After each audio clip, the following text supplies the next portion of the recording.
بسم اللہ الرحمن الرحیم۔ السلام علیکم معزز طلباء کرام، آپ سب کیسے ہیں؟ آج ہم نور الانوار کے سبق نمبر 277 کو پڑھیں گے۔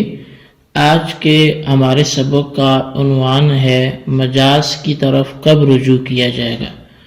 آج کے ہمارے سبق کی عبارت ثم بعد الفراغ عن بیان علاقات المجاز سے شروع ہوتی ہے۔ آئیے سب سے پہلے عبارت پڑھ کے اس کا ترجمہ کرتے ہیں، اس کے بعد اس کی وضاحت کرتے ہیں۔ مصنف علیہ رحمہ لکھتے ہیں ثم بعد الفراغ عن بیان علاقات المجاز شرع ان يبين انه في اي موضع تترك الحقيقة وفي اي موضع يترك المجاز۔ پھر مجاز کے علاقات کے بیان سے فراغت کے بعد ماتن علیہ رحمہ شروع ہوئے کہ وہ بیان کریں کہ کون سے مقام پر حقیقت کو چھوڑ دیا جائے گا اور کون سے مقام پر مجاز کو چھوڑ دیا جائے گا۔ فقال، تو پس ماتن نے فرمایا وَإِذَا كَانَتِ الْحَقِيقَةُ مُتَعَذِّرَةً أَوْ مَهْجُورَةً صُيرَ إِلَى الْمَجَازِ، اور جب حقیقت متعذرہ ہو یا مہجورہ ہو تو اس وقت مجاز کی طرف پھرا جائے گا، یعنی بالمتعذر ما لا يمكن الوصول الیہ الا بمشقۃ۔ ماتن نے متعذر سے ارادہ کیا اس چیز کا کہ جس تک پہنچنا بغیر مشقت کے ممکن نہ ہو، وبالمہجور ما يمكن وصوله الا ان الناس ترکوه، اور ماتن نے مہجورہ سے ارادہ کیا اس چیز کا کہ جس کی طرف پہنچنا ممکن تو ہو مگر لوگوں نے اس کو چھوڑ دیا ہو۔ کما اذا حلف لا يأكل من هذه النخلة، جیسا کہ جب کسی شخص نے قسم کھائی کہ وہ اس درخت سے نہیں کھائے گا۔ مثال للمتعذرات اذ اکل النخلة نفسها يتعذر فیراد المجاز وهو ثمرها۔ یہ مثال حقیقت متعذرہ کی ہے، اس لیے کہ نفس درخت کا کھانا یہ متعذر ہے، تو پس مجاز کو مراد لیا جائے گا اور مجاز وہ درخت کا پھل ہے۔ فَإِن لَمْ تَكُنِ الشَّجَرَةُ ذَاتَ ثَمَرٍ يُرَادُ بِهَا ثَمَنُهَا الْحَاصِلُ بِالْبَيْعِ، پس اگر وہ درخت پھل والا نہ ہو تو پھر اس سے مراد اس کا وہ ثمن اور قیمت ہوگا جو بیچنے کے ساتھ حاصل ہوگی۔ وَلَوْ تَكَلَّفَ وَأَكَلَ مِنْ عَيْنِ النَّخْلَةِ لَمْ يَحْنَثْ، اور اگر اس بندے نے بتکلف اس درخت کو کھا ہی لیا، عین درخت سے اس نے کھایا، تو پھر بھی وہ حانث نہیں ہوگا۔ لِأَنَّ الْمُتَعَذِّرَ لَا يَتَعَلَّقُ بِهِ حُكْمٌ، اس لیے کہ متعذرہ چیز کے ساتھ حکم متعلق نہیں ہوتا۔ ولا يقال ان المحلوف عليه هو عدم اكل النخلة وهو غير متعذر وانما المتعذر اكلها، اور یہ اعتراض نہ کیا جائے، یہ سوال نہ کیا جائے کہ جس پر قسم کھائی گئی ہے کھجور کے درخت کا نہ کھانا ہے، یعنی وہ جو بھی درخت ہے نخلا، اس درخت کا نہ کھانا ہے، اور یہ متعذر نہیں ہے، متعذر تو اس کا کھانا ہے۔ تو اب یہ اعتراض نہ کیجئے کہ جس کی قسم کھائی ہے وہ تو متعذر نہیں، متعذر تو اس کا کھانا ہے۔ تو اب مصنف علیہ رحمہ فرماتے ہیں یہ اعتراض نہ کیا جائے، کیوں؟ لأننا نقول، اس لیے کہ ہم اس کے جواب میں یہ کہتے ہیں کہ الیمین اذا دخلت علی النفی یکون للمنع موجب الیمین ان یصیر الفعل ممنوعا بالیمین وما لا یکون معقولا لا یکون ممنوعا بالیمین بل قبلها، اس لیے کہ ہم اس کے جواب میں یہ کہتے ہیں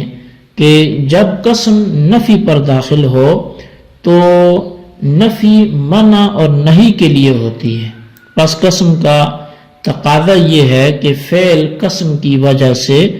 ممنوع ہو، اور جو چیز معقول نہ ہو وہ قسم کی وجہ سے ممنوع نہیں ہوتی بلکہ قسم کے پہلے سے ممنوع ہوتی ہے۔ جی طلبہ کرام، یہ ہمارے آج کے سبق کی عبارت اور اس کا ترجمہ تھا جو آپ نے سماعت کیا۔ اب آئیے اس کی وضاحت کی طرف بڑھتے ہیں۔ شارح رحمۃ اللہ تعالی نے فرمایا کہ مصنف مجاز کے علاقوں کے بیان سے فراغت پا کر اب اس بات کو ذکر کرنا چاہتے ہیں کہ کس جگہ حقیقت کو ترک کیا جاتا ہے اور کس جگہ مجاز کو ترک کیا جاتا ہے۔ چنانچہ فرمایا کہ حقیقت اگر متعذرہ ہو یا مہجورہ ہو تو ان دونوں صورتوں میں حقیقت کو ترک کر دیا جائے گا اور مجاز پر عمل ہوگا۔ شارح فرماتے ہیں کہ حقیقت متعذرہ سے مراد وہ ہے جس کی طرف بغیر مشقت کے رسائی ممکن نہ ہو، اور حقیقت مہجورہ سے مراد وہ ہے جس کی طرف رسائی تو ممکن ہو لیکن لوگوں نے اس کو عملاً ترک کر دیا ہو، لوگ اب اس پہ عمل نہ کرتے ہوں۔ حقیقت متعذرہ کی مثال بیان کرتے ہوئے مصنف نے فرمایا کہ اگر کسی شخص نے کہا واللہ لا آکل من هذه النخلة، کہ خدا کی قسم میں اس درخت سے نہیں کھاؤں گا۔ اب اس مثال میں حقیقت یعنی بعینہ ہی اس درخت کا کھانا یہ تو متعذر ہے، لہٰذا اس کلام کے مجازی معنی مراد ہوں گے، اور اس کلام کے مجازی معنی یہ ہیں کہ اگر وہ درخت پھلدار ہو تو اس درخت کے پھل اس کے مجازی معنی ہوں گے، اور اگر وہ درخت پھلدار نہ ہو تو اس کی وہ قیمت جو بیع سے حاصل ہوتی ہے اس کے مجازی معنی ہوں گے۔ یعنی پھلدار ہونے کی صورت میں حالف پھل کھا کر ہانے سے ہوگا، اور اس کی قسم یہ ہے کہ میں اس درخت کا پھل نہیں کھاؤں گا، اور پھلدار نہ ہونے کی صورت میں اس کی قیمت کھانے سے آنے سے ہوگا، اور اس کی قسم یہ ہے کہ میں اس درخت کی قیمت نہیں کھاؤں گا۔ لیکن اگر حالف نے تکلف کر کے عین درخت میں سے کچھ کھا لیا، یعنی اس کی لکڑی کھا لی یا پتے کھائے، تو ہانے سے نہیں ہوگا، کیونکہ یہ متعذر ہے اور متعذر کے ساتھ کوئی حکم متعلق نہیں ہوتا، لہٰذا اس کے ساتھ بھی ہنس وغیرہ کا کوئی حکم متعلق نہیں ہوگا، اس کی قسم نہیں ٹوٹے گی۔ اب ولاء کالو سے شارح ایک اعتراض دور کرنا چاہتے ہیں۔ اعتراض یہ ہے کہ مذکورہ مثال میں محلوف علیہ یعنی جس چیز پر قسم کھائی گئی ہے وہ درخت کے نہ کھانے کی قسم ہے، کیونکہ حالف نے کہا ہے کہ میں اس کھجور کے درخت سے نہیں کھاؤں گا یا اس درخت سے نہیں کھاؤں گا، اور درخت کا نہ کھانا یہ غیر متعذر ہے۔ نہ کھانا تو متعذر نہیں ہے نا، غیر متعذر ہے، متعذر تو اس کا کھانا ہے، نہ کھانا تو متعذر نہیں ہے۔ پس جب محلوف علیہ غیر متعذر ہے تو جو درخت سے اس نے نہ کھانے کی قسم کھائی ہے، اس کا پھل یا اس کی قیمت کیسے مراد لی جا سکتی ہے، کیونکہ اس نے حقیقت متعذرہ کو مراد ہی نہیں لیا۔ تو اس کا جواب یہ ہے کہ قسم جب نفی پر داخل ہوتی ہے تو وہ نفی نہیں کے لیے اور اپنے آپ کو فعل منفی سے روکنے کے لیے ہوتی ہے۔ جیسے کسی نے کہا واللہ لا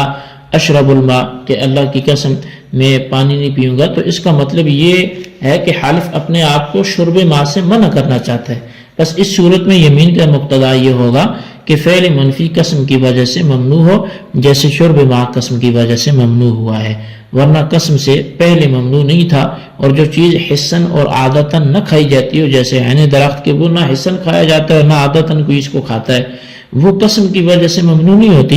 بلکہ وہ قسم کے پہلے ہی سے ممنوع ہوتی ہے۔ بہرحال ثابت ہو گیا کہ مثال مذکورہ واللہ لا آکل من هذه النخلة والی جو مثال ہے، اس میں فعل منفی قسم کی وجہ سے ممنوع نہیں ہوا بلکہ قسم کے پہلے ہی سے ممنوع ہے، اور جب یہ فعل قسم کے پہلے ہی سے ممنوع ہے تو اس میں تعذر معتبر ہوگا، یعنی محلوف علیہ متعذر ہوگا، اور جب محلوف علیہ یعنی جس چیز پر اس نے قسم کہی کہ میں اس درخت کو نہیں کھاؤں گا، تو یہ محلوف علیہ متعذر ہے تو اس کو ترک کر دیا جائے گا، اور مجاز یعنی درخت کے پھل یا اس کی قیمت کی طرف رجوع کیا جائے گا، اور یہی مراد ہوگا کہ یا تو پھل نہیں کھائے گا اگر درخت پھلدار ہے، یا پھر قیمت نہیں کھائے گا اگر وہ غیر پھلدار ہے۔ تو بہرحال یہ ایک صورت تھی مجاز کی طرف جانے کی کہ جب حقیقت پہ عمل کرنا متعذر ہو تو پھر مجاز کی طرف رجوع کیا جاتا ہے۔ اس کی ہم نے یہ مثال پڑھی۔ آج کے سبق کو اچھی طرح سمجھیں، اس کے خلاصے کو لکھیں، بالخصوص ان سوالات کے جوابات دیں۔ سوال نمبر 1 یہ کہ حقیقت مہجورہ سے کیا مراد ہے، اس کی وضاحت کریں، اور سوال نمبر 2 یہ ہے کہ حقیقت متعذرہ کی مثال تحریر کریں۔ اللہ تبارک و تعالیٰ سے دعا جو کچھ ہم نے پڑھا سنا اسے یاد رکھنے کی توفیق نصیب فرمائے، آمین بجاہ نبی الامین صلی اللہ علیہ وسلم۔